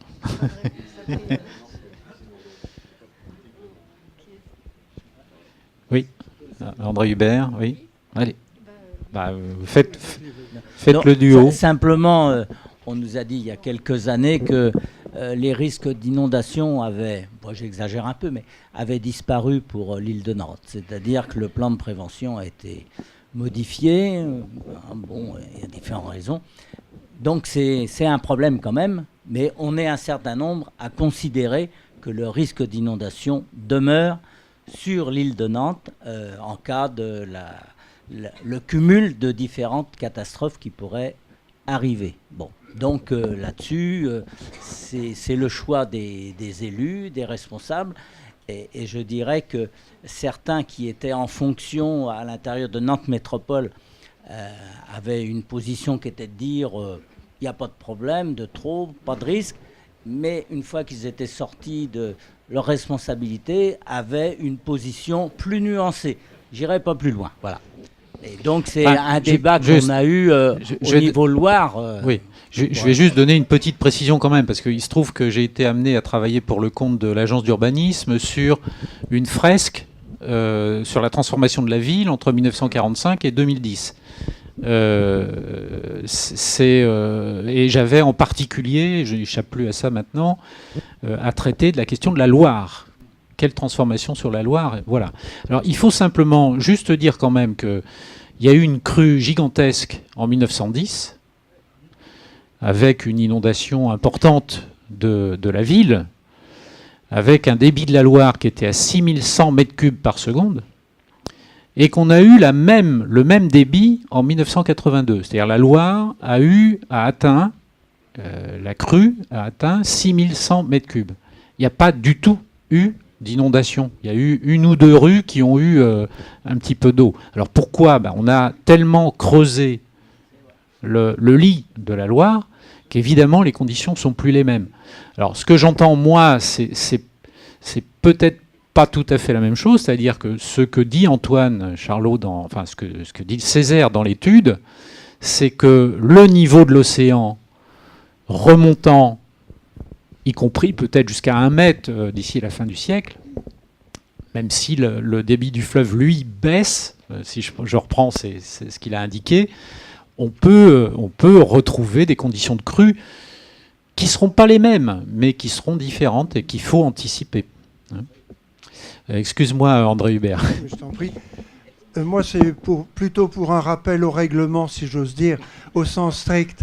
C'est-à-dire que, autant que je le sache, et d'après les derniers documents que j'ai lus avec beaucoup d'intérêt, le règlement du Plume devrait être arrêté, les options et donc la rédaction même du règlement devrait être arrêtée en avril 2017, c'est-à-dire dans à peine plus de 6 mois. Or, c'est un règlement tout à fait nouveau, qui n'a plus rien à voir depuis la loi Allure avec le règlement actuel. Ne mets pas ta main sur l'antenne en bas. Pardon. Non, remonte ta main, au contraire. Voilà. C'est un règlement tout à fait nouveau par rapport à ce qu'on connaît jusqu'à présent. Donc ça va être un travail considérable que de mettre dans le règlement tous ces objectifs. Alors j'aimerais savoir si les équipes d'urbanisme local et autres sont déjà à l'œuvre. Et parce que le document qu'on a jusqu'à présent, qui a été diffusé, c'est très général. On nous dit simplement, ce n'est plus le règlement d'autrefois. On nous dit, il va y avoir des objectifs nouveaux, des écritures nouvelles, etc., etc. Mais on n'en sait pas plus sur ce qu'il va falloir faire pour arriver justement à intégrer tous ces objectifs. Ce qu'on a vu jusqu'à maintenant, je reviens sur ce qu'a dit Patrick Nézin tout à l'heure, ce qu'on a vu, c'est le PADD, c'est le plan d'aménagement et de développement durable. Sur le Plume, nous allons recevoir à nouveau Pascal Prat. Non, avant, je pense. On a une date qui n'est pas calée. Oui, oui.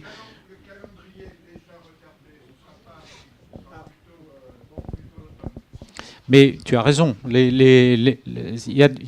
Avec la loi Allure en particulier, il y a eu de grandes transformations sur ces documents.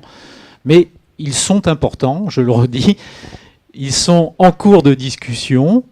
Et ils seront adoptés en théorie avant la fin 2017. Donc c'est le moment effectivement de s'y intéresser, d'aller dans les réunions de concertation et de s'exprimer. Encore une fois, ici on en reparlera puisque on a une réunion avec Pascal Prat qui est en cours de montage. Je l'ai vu tout à l'heure et il viendra à nouveau. Voilà. Y a-t-il d'autres questions ou remarques? Alors j'en ai une à ma gauche. Moi, je veux bien poser une, mais de manière peut-être un peu plus générale, et autant au comité 21 que par rapport à l'étude. Vous avez parlé beaucoup de mesures d'adaptation qui pourraient être parfois sans doute difficiles. Vous avez sous-entendu que les mesures d'atténuation pourraient aussi être difficiles, peut-être même encore plus drastiques. Mais quand on parle de tout ça, on raisonne toujours à un système démocratique constant. Or, on sait que le système démocratique cahote un peu de temps en temps. Monique Boutran a évoqué les réactions pour le cas des réfugiés. Est-ce qu'au sein du comité 21, il y a une réflexion sur l'adaptation démocratique aussi sur ces sujets-là, parce que ça peut être un sujet très très compliqué. Jusqu'où va la contrainte, jusqu'où va le consentement, quel est le degré d'acceptation, qu'est-ce qu'il y a comme réflexion là-dessus? Une question générale, mais bonne question. Merci. Vous avez 2 heures. Merci de la poser. L'adaptation démocratique. Alors déjà, vous dire que cette étude du Césaire, elle prend en compte l'évolution démographique de la région des Pays de la Loire. On ne pouvait pas faire autrement, compte tenu du fait, alors j'ai plus les chiffres en tête, mais c'est quand même plusieurs centaines de milliers d'habitants. Pratiquement 1 million d'habitants 2040. Oui. Voilà, d'ici 2040. Donc ça va forcément jouer à la fois sur le risque en tant que tel, le risque encouru par ces populations, mais évidemment sur les effets de serre qui sont induits par cette évolution démographique. C'est pour ça que l'élévation des émissions de gaz à effet de serre continue à augmenter d'1%, alors même que ramené à tête d'habitant, on a diminué de 8% les émissions. Ça, c'est un premier élément de réponse par rapport à l'étude régionale. Il est clair qu'aujourd'hui, y compris au niveau du comité 21, la question qui se pose, et c'était aussi la question d'ailleurs de l'accord de Paris au moment de la COP 21, c'est comment finalement faire en sorte que la population mondiale puisse se saisir davantage de ces questions-là, et notamment dans les pays en développement qui ont une démographie plus forte que la nôtre au sens national du terme. C'est le travail que fait en ce moment Borloo, y compris lorsqu'on parle de l'électrification de l'Afrique, etc., à partir des énergies renouvelables. C'est aussi leur permettre, à travers ça, d'avoir une meilleure connaissance de ces questions-là et une meilleure maîtrise de ces questions-là pour leur territoire. Donc là, il y a un élément de réponse. Par rapport aux réfugiés en tant que tels, aujourd'hui, cette question-là n'est pas suffisamment traitée et l'accord de Paris botte en touche par rapport aux réfugiés climatiques. L'estimation que je vous ai citée, c'est le commissariat des hauts réfugiés, mais qui aujourd'hui travaille et pourtant a des analyses assez fines sur ces réfugiés climatiques. Néanmoins, ce qui bloque aujourd'hui sur le réfugié climatique, c'est qui paye. Elle est là la question. Elle est qui accueille, mais qui paye. Et donc c'est ce fameux, alors on pourrait rentrer dans le détail, mais il y a aujourd'hui, et Pascal Canfin, lorsqu'il était ministre du Développement, en a fait son cheval de bataille, c'est cette question des 100 milliards qui seraient nécessaires pour permettre à la population des pays en développement de pouvoir s'adapter et de pouvoir continuer à se développer, parce que la question du développement, elle est aussi posée, dans des conditions qui soient meilleures que celles qu'on a pu faire il y a quelques années. L'accord de Paris parle du financement, ne s'est pas mis d'accord sur la question des 100 milliards, rejetant la responsabilité entre les pays développés. Très clairement, si on prend que les deux principaux émetteurs de gaz à effet de serre, que sont la Chine et les États-Unis, qui représentent 40% des émissions mondiales, la Chine dit « je suis encore un pays en développement ». Très clairement, à la table des négociations, c'est ce qu'ils disent. Et d'ailleurs, ils font partie d'un corpus de pays en développement. C'est-à-dire que lorsqu'ils sont à la table des négociations de la COP 21, ils parlent en tant que pays en développement. C'est-à-dire au même titre que les pays d'Afrique, que les pays d'Amérique du Sud, etc. Et ils se réfugient là-dedans pour éviter de s'interroger sur leurs propres responsabilités, y compris financières, vis-à-vis de ces questions. Alors, je ne réponds pas complètement à la question, parce que il y a des débats aussi. On parlait de fatalisme, on parlait de sceptiques. Il y a aussi les écolos, qu'on va dire, terroristes, qui ont des modes de pensée qui seraient qu'il faudrait réduire la démographie mondiale pour résoudre un certain nombre de problèmes écologiques dans le monde. Il semble que M. Sarkozy a dit ça. C'est un autre débat. Personnellement, le comité 21 ne rentrera pas sur ça. Vous ne m'entendrez jamais parler de ça. Néanmoins, voilà, il y a des études qui montrent que l'effet de certains conflits dans le monde permettrait de résoudre un certain nombre de problèmes environnementaux. Bon, ça existe.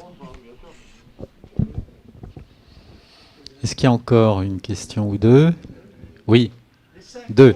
Allez. C'est fini? Les 5 Contre, c'était qui? Contre le rapport? Vous savez, le vote est confidentiel. Le vote est confidentiel, donc il y a visiblement en Césaire quelques sceptiques par rapport à ces questions-là. On n'a pas réussi à les identifier parce que, en principe, au moment où on présente un rapport, ça doit être la même chose au Conseil de développement, avant le vote, un certain nombre de personnes s'expriment. Et en principe, ceux qui votent contre s'expriment en toute transparence sur les motifs de leur vote. Je suis un petit peu déçu que les 5 personnes qui aient voté contre n'aient pas expliqué très clairement pourquoi ils aient voté contre. Alors, Alain Grand-Guillot, Conseil de développement. Pour terminer sur une note peut-être un peu plus positive, même si je vais commencer par quelque chose de très négatif, les 2 degrés, peut-être qu'il faut rappeler un peu l'histoire. L'adaptation, c'était pour s'adapter à une période où il va y avoir des changements brusques sur chacun des territoires de la planète tant qu'on n'a pas réduit la température, puisqu'il s'agit de revenir à un état précédent qui permettrait d'accepter un nouveau mode de développement sans émettre, d'ailleurs, pas simplement le CO2. Donc, à vrai dire, pour une question mémotechnique, il y a eu diplomatiquement, on est arrivé à, il faut être en dessous de 2 degrés. À vrai dire, il faut être enfin, même si on joue sur des dixièmes, c'est très important, il faut être en dessous de 1,4. Alors, pour suivre ces problèmes-là, sans aller sur des sites assez importants, il y a un site que je trouve assez intéressant parce que ça ramène à la problématique des élus ou du temps électoral. Ça s'appelle Local Global, je ne sais pas si vous connaissez. Donc, il y a toute une partie où ils font des alertes, justement, sur le fait qu'on n'atteint pas les objectifs. Et il y a une alerte qui vient de passer, c'est qu'on est à 3 degrés si on ne change pas notre mode de production de voitures, en le projetant à 15 ans. C'est-à-dire, en ce moment, on est en train d'acheter des voitures, qui fait qu'on va arriver à 3 degrés rien que par les achats de voitures. Alors, le côté positif, je dirais, c'est quand même peut-être alerter les gens à changer le mode de développement, et en particulier le financement, vous venez de l'aborder. Je ne pense pas qu'on peut arriver à... Le problème du financement, c'est que tant qu'il y aura des gens qui vont chercher une rentabilité à 15% pour investir dans des nouveaux procès d'économie d'énergie, on ne s'en sortira pas. Alors bon, j'appartiens un peu à cette réaction économique, donc en réseau. Je pense que vraiment, il faut changer notre mode de comportement, mais d'une façon collective. Donc ça veut dire ramener le problème du financement. Et réel, puisque l'argent existe, simplement il est trop spéculatif. Et récemment, il y a eu des études qui ont vu les évasions fiscales rien que des pays de l'OCDE permettraient de résoudre déjà le problème des pays du Pacifique et de l'Afrique sur une période de 20 ans.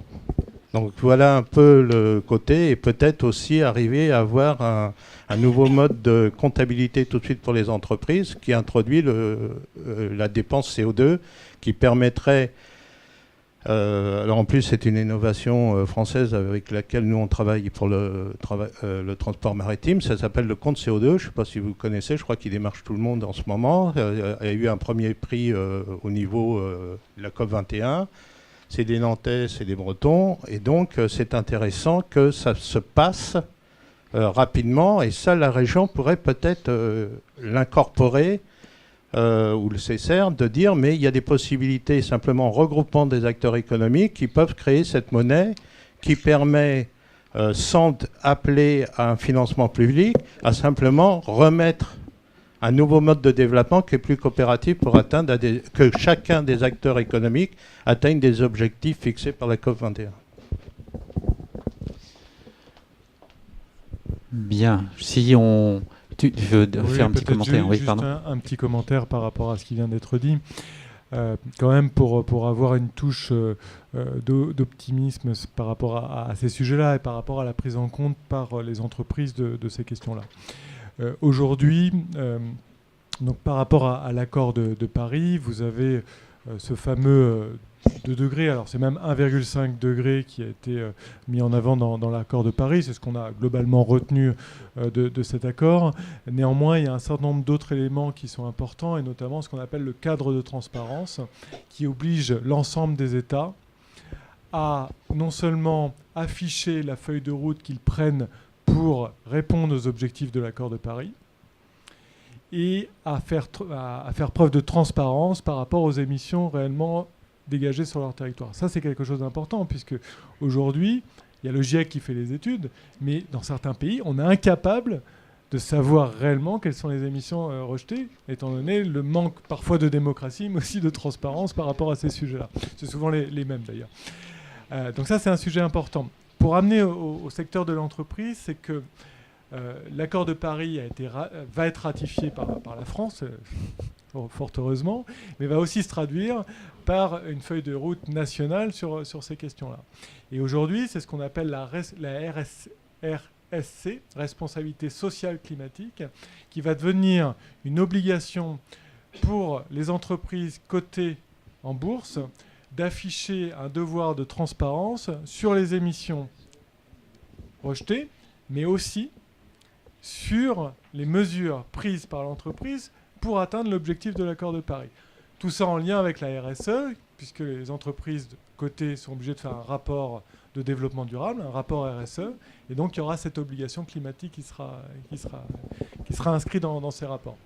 Donc forcément, à partir du moment où on fait preuve de transparence, on a aussi un certain nombre, soit de médias, on voit très bien les émissions de cache d'investigation en ce moment, soit à travers des associations militantes environnementales qui vont pouvoir mettre le doigt sur ce qui ne va pas dans ces entreprises. Donc ça, c'est vraiment quelque chose d'important à prendre en compte.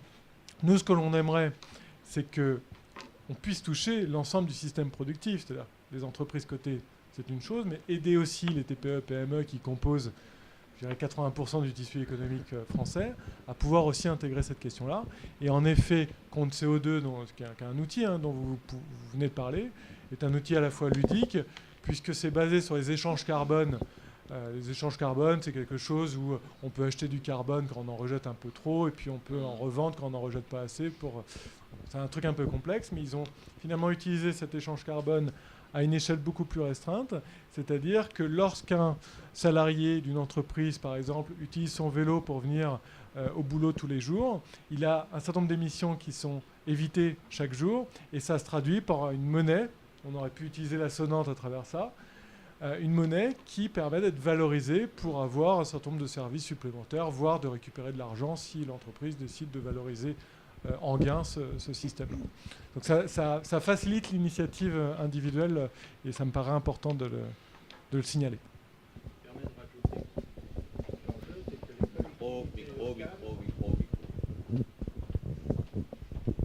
L'enjeu, si je l'ai cité là vis-à-vis du rapport du CSR, c'est que les collectivités locales, on leur demande simplement d'accepter une partie du paiement de leurs services en CO2 pour qu'il y ait l'échange au niveau du territoire. Je veux dire, c'est pas simplement une personne qui s'associe à un compte parce qu'il fait du vélo, c'est qu'il faut que tous les acteurs, toute la chaîne des acteurs économiques du producteur au consommateur final, dont les collectivités participent librement à accéder à cette monnaie locale. Bon, voilà. Les initiatives existent, ça c'est important. Il faut maintenant les massifier. Ce qui est important, c'est qu'il faut aller plus vite que l'emballement climatique. Donc démultiplier ces ensembles d'initiatives qui existent. Je pense qu'on l'a dit dans le rapport, je vous laisserai en prendre connaissance, mais on a la capacité... On a la capacité intellectuelle et la capacité productive de faire les choses. C'est une question de choix politique et d'accélération.